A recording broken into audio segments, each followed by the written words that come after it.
So, in the last 24 hours since deciding to rent my house out, I have had a number of things go wrong. One of which is that my pop-off valve on my water heater has started to leak at a pretty dramatic rate, which tells me that I need to replace it.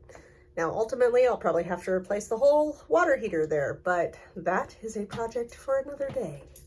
Right now, we're going to take care of the issue at hand, which is my leaky pop-off valve. These do go bad from time to time. It's a pressure relief valve, and I'm going to replace it. So here we go. First thing I've done is turn it all the way down to pilot. Next up is to turn off the cold water to the tank.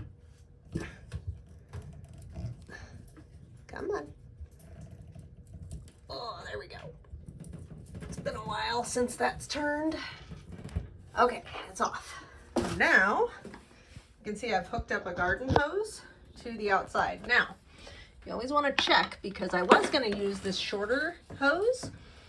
However, this shorter hose does not have an O-ring inside. So if you were to hook that one up, water would go everywhere. You can see I have a bucket in place underneath the pop-off valve. And now I'm going to turn this on. Righty-tighty, lefty-loosey. And you can hear that started to drain. Now, because I turned off the cold water intake, no new water will flow in and fill that tank. Now you can see this is actually bone dry. It's just a fail-safe. Yes, I have some kind of sediment built up there. I am not worrying about that because, again, my job right now is to take care of the issue at hand. I'm actually going to pop off that pop-off valve to allow air inside the tank.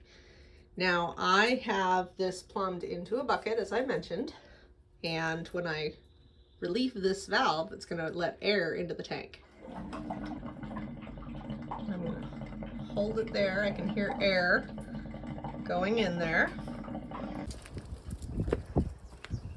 You might be able to see a little bit of steam there.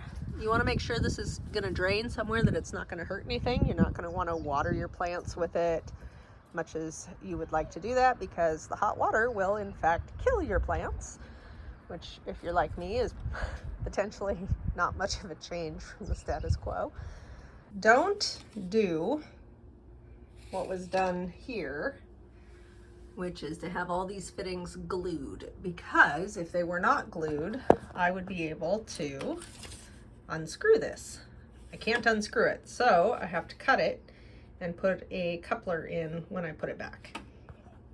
All right, I cut it about halfway. The coupler is actually going to cause this to be a little longer than it was, so I may have to cut it again to adjust for that, but I might not also.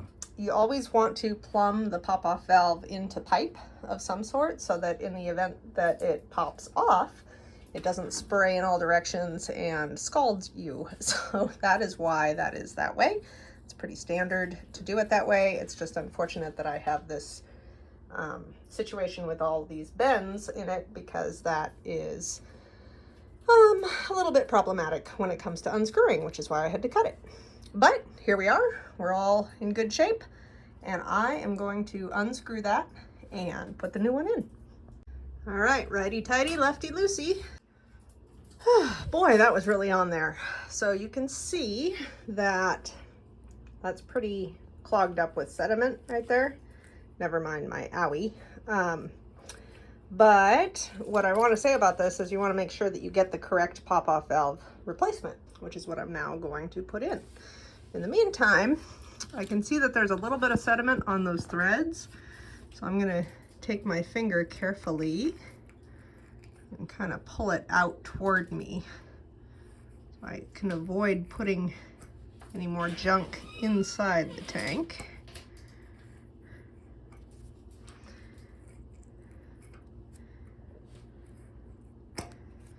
And I also want to make sure that those threads don't have anything on them. And here we go. New valve is on, pointed the correct direction. I'm gonna thread this back on here, and because this is just a just in case thing, I did put Teflon tape on the threads that go into the water heater there, but I'm not gonna get crazy with these threads. I'm even reusing this fitting, which you can tell is dirty.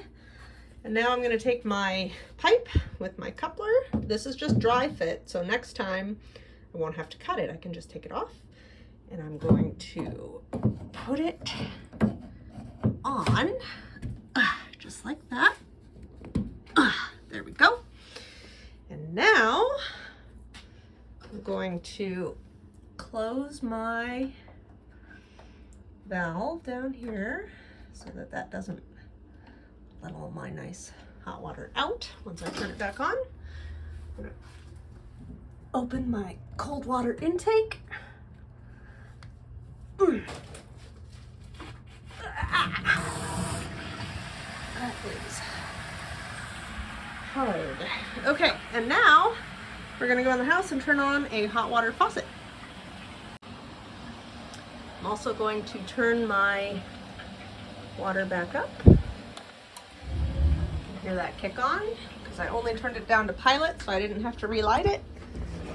Pardon my lived-in house. Hopefully many of you can relate to that. Here we go. So right now, it is probably going to start spitting air at some point. Obviously, it's bridging on empty here right now because I drained the tank.